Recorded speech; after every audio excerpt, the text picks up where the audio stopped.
تسلیم جان زندگی. طلب علم کا یہ حکم بظاہر اتنا شدید، اتنا سخت نظر آنے کے باوجود دائرہ عدالت سے باہر نہیں ہے.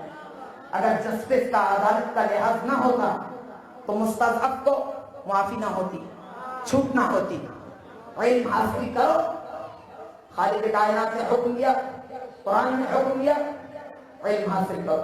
اطلبوا العلم من المہد الی اللحد، مفسر قرآن نے، آقا نامدار نے بیان کیا. علم حاصل کرو کہاں سے کہاں تک؟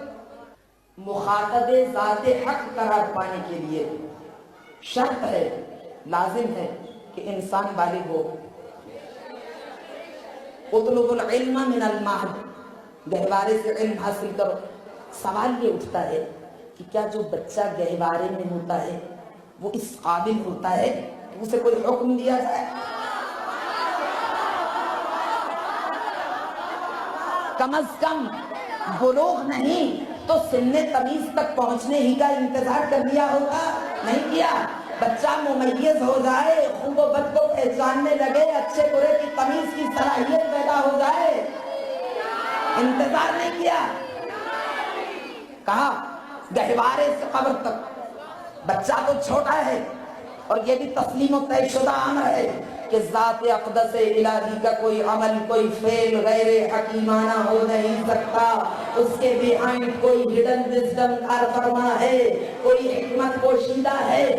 تو جب غور کیا تو پتہ چلا کہ واضح ہو گیا، یہ حقیقت واضح ہو گئی کہ یہ جو بچے کو خطاب کیا اطلب العلم، دراصل علم کی طلب کے حکم کے پہلے مرحلے میں اصل مخاطب بچے کے ماں باپ ہیں. اصل مخاطب ماں باپ ہے. ماں باپ جواب دہ ہیں سن بلوغ تک پہنچنے کے، رشد کی منزل تک پہنچنے کے. والدین اس کی تربیت کے ذمہ دار ہیں. تو بالواسطہ انڈائریکٹلی یہاں والدین کو خطاب کیا. اب ماں باپ کے جذبوں کی نمود کے مظاہر کو دیکھنا ہو کہ مہد تربیت کیسا ہوتا ہے، گہوارے میں تربیت کیسی ہوتی ہے. تو آؤ ذرا چلو کربلا کی جانب، سرزمین کربلا پر وہ مناظر دکھائی دیں گے جہاں اسماعیل کربلا، مسیح دوران، موسیٰ وقت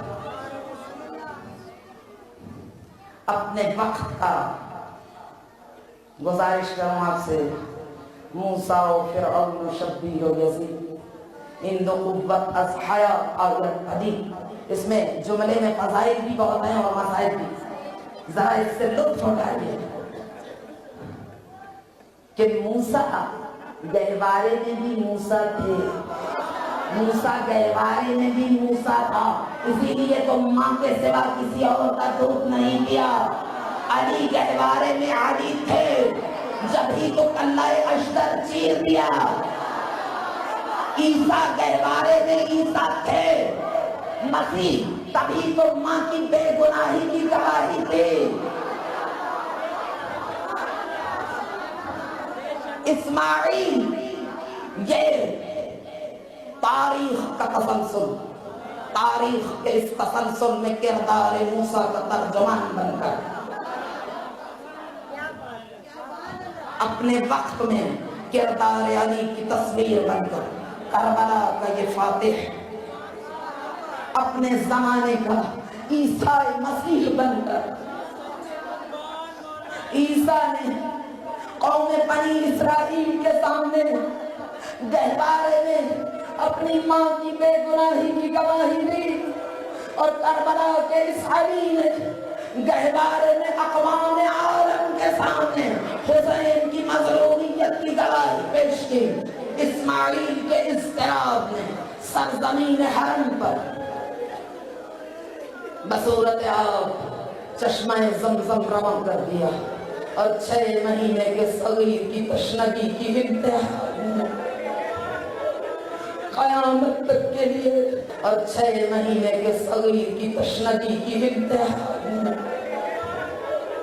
قیامت تک کے لیے ایسا چشمہ کوثر روان کیا کہ آج جگہ جگہ زمینیں لگی ہوئی ہیں۔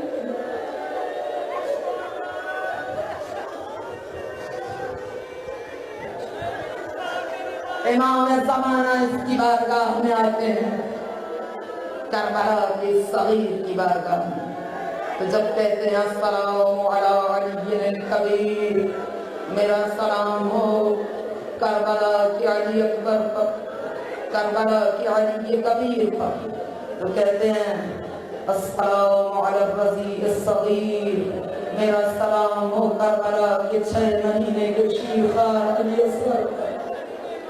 میں نے واقعات کو چھوڑ دیا، بس آپ سے یاد کروں کہ شیعتی مہما شرطم ما ازدن فذکرونی، اے میرے شیعوں جب ٹھنڈا پانی تمہارے سامنے آئے تم مجھے یاد کر لینا۔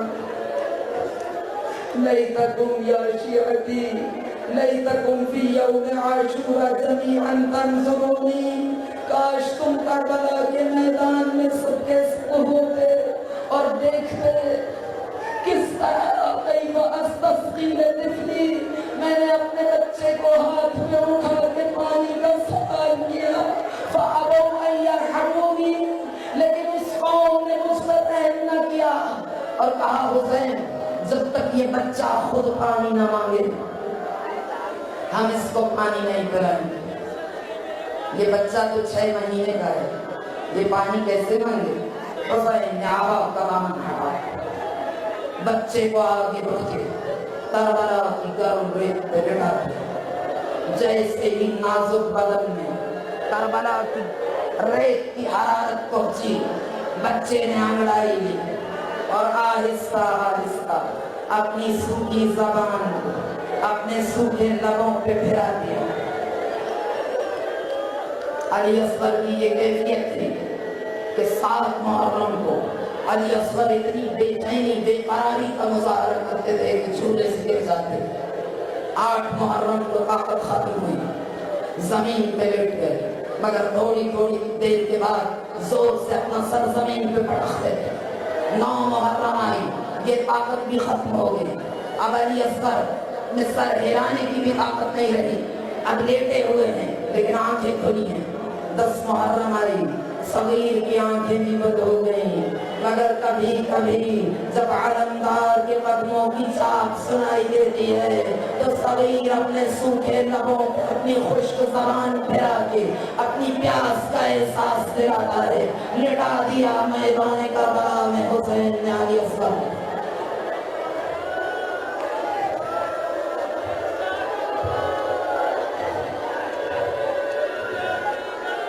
عمر ابن سعد نے حکم دیا 20-21 سال کا ماہر تیر انداز حرملہ آگے بڑھو اور علی اصغر کی پیاس کا اظہار کرو، اس لیے کہ جیسے ہی صغیر نے اپنی سوکھی زبان خشک لبوں پر پھرانا شروع کی، فوجیوں میں بغاوت پھیل گئی، گریے کی آواز بلند ہوئی۔ اے عمر ابن سعد، اس بچے نے تیرا کیا قصور کیا ہے؟ ہم بھی اولاد والے ہیں، ہم سے اس کی پیاس برداشت نہیں ہوتی۔ حرملہ آگے بڑھا اور حرملہ نے تیر چلائے کمان میں جوڑنا چاہا۔ کسی نان مسلم کی کتاب تھی، اس نے مختلف قسم کے اسلحوں کے نام لکھے تھے۔ اس نے کہا تھا زمانہ قدیم میں کچھ اسلحے استعمال ہوتے تھے عجیب و غریب جو آج کل موجود نہیں ہیں۔ اس نے کہا پرانے زمانوں میں تیر کو پھینکنے کے لیے ایک کمان بنائی جاتی تھی اور وہ ایک خاص تیر بنایا گیا تھا، وہ جنگی گھوڑوں کو مارنے کے لیے استعمال ہوتا تھا، اسے تیرے سے شاخا کہتے تھے۔ وہ انسانوں کے لیے نہیں بنا تھا، جب بھاگتے ہو جنگی گھوڑے کے بدن میں پیوست ہو، گھوڑا الٹ کے گرتا تھا، وہیں پہ دم توڑ دیتا تھا۔ کہتا ہے صرف کربلا میں 4 مرتبہ وہ تیر استعمال ہوا۔ پہلا تیر مشق سکینہ میں، دوسرا تیر چشم عباس، تیسرا تیر بلوغ علی اصغر۔ اور منا آگے بڑھا، جب تیر کو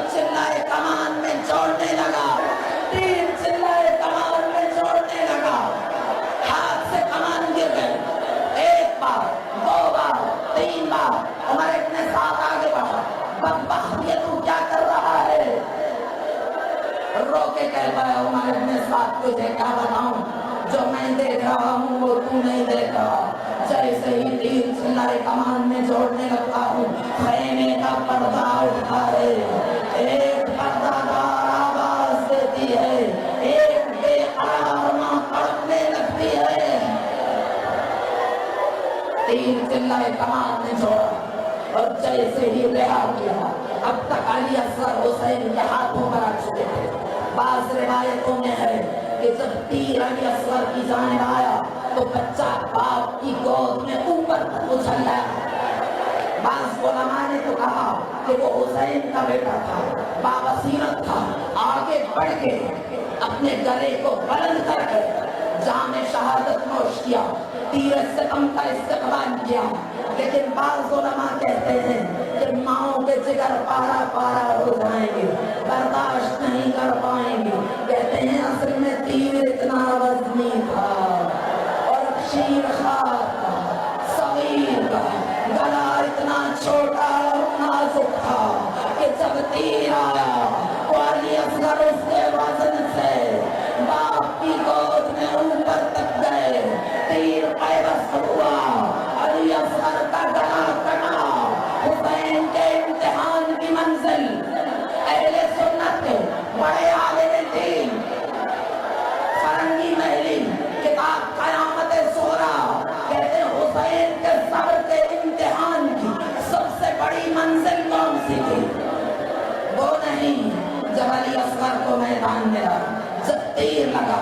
علی اصغر کو باب الحوائج کرا ہے آپ کے امام صادق نے کہا جب کوئی دعا قبول نہ ہو تو حسین کے اس ننھے علی کی بارگاہ میں آؤ، دیکھو یہ کیسے مشکل کشائی کرتا ہے، اس کے ننھے ہاتھ تمہاری مشکلوں کو کیسے حل کرتے ہیں۔ تیر گلے میں پیوست ہوا۔ فرنگی محلی کہتے ہیں حسین علی اصغر کے لاشے کو لے کے چلے۔ یہ جو آپ کو ابھی روز عاشورہ کو اعمال انجام دینا ہے، 7 مرتبہ آگے بڑھو پھر واپس پلٹو، حسین ساتھ رہا علی اصغر کے لاشے کو لے کے خیمہ گاہ کی جانب بڑھے، پھر واپس لوٹے۔ ہمت نہ ہوتی تھی، ماتم توڑ جائے گی، بیویاں مر جائیں گی، آخر جنازہ پیشین کا خیمے میں نہ لے جایا جا سکا، میدان میں آئے۔ ایک جگہ پر ٹوٹی ہوئی ذوالفقار سے ننھی سی قبر کھودی۔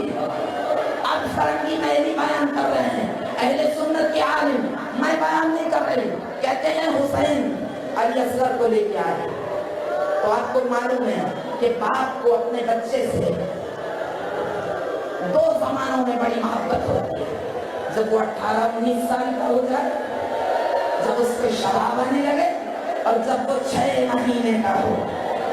کہتے ہیں حسین کو علی اصغر سے اتنی محبت تھی، حسین نہیں چاہتے تھے کہ علی اصغر کا نازک بدن پامال ہو، حسین نہیں چاہتے تھے علی اصغر کا سر نو کے نیزہ پہ سوار ہو۔ حسین نے قبر کو کھودا، کہتے ہیں جب قبر کو کھودا تو اب علی اصغر کو لٹانے لگے، تو اب فرنگی محلی کہتے ہیں سب سے بڑی صبر حسین کی یہ منزل تھی، اتنی مشکل سے علی اکبر کے سینے سے نیزے کی آلی نہیں نکالی جتنی مشکل کا سامنا اب حسین کو ہوا۔ اتنا مشکل تو عباس علمدار کے کٹے بازوؤں کو اٹھانا بھی نہ تھا۔ حسین نے اتنی محبت تھی، علی اصغر کو قبر کے اندر داخل کرنا چاہا، واپس لوٹا لیا، سینے سے لپٹا لیا، پھر لٹانا چاہا، پھر لوٹایا، 3 بار یہی عمل کیا۔ اس کے بعد میدان سے آواز آئی، حسین عصر کا وقت قریب آ گیا ہے۔ حسین نے علی اصغر کو قبر میں لٹایا۔ اب کہتے ہیں حسین نے علی اصغر کے نازک بدن پہ مٹی ڈالنا شروع کی۔ صبر حسین کی سب سے بڑی منزل پہلے پیروں پہ ڈالی،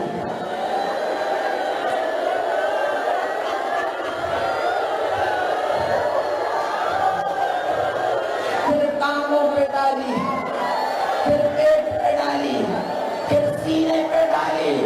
کہتے پھر حسین روئے، بلند آواز سے روئے، کچھ دیر روتے رہے، بے شیر کے رخساروں پر حسین کی آنکھوں سے بہنے والے آنسو گرتے رہے. اس کے بعد حسین نے ہاتھ آگے بڑھایا مگر ہمت نہ ہوئی. علی اصغر کے چہرے کو کیسے چھپائیں؟ تو فرقی میلی کہتے ہیں حسین نے 3 بار ارادہ کیا. چوتھی بار ہاتھوں میں خاک اٹھائی, اپنے چہرے کو دوسری جانب لوٹا دیا اور صغیر کے چہرے پہ خاک ڈال دیا. ننھی سی قبر کھود کے, ننھی سی قبر کھود کے, اصغر کو گاڑ کے شبیر اٹھ کھڑے ہوئے دامن کو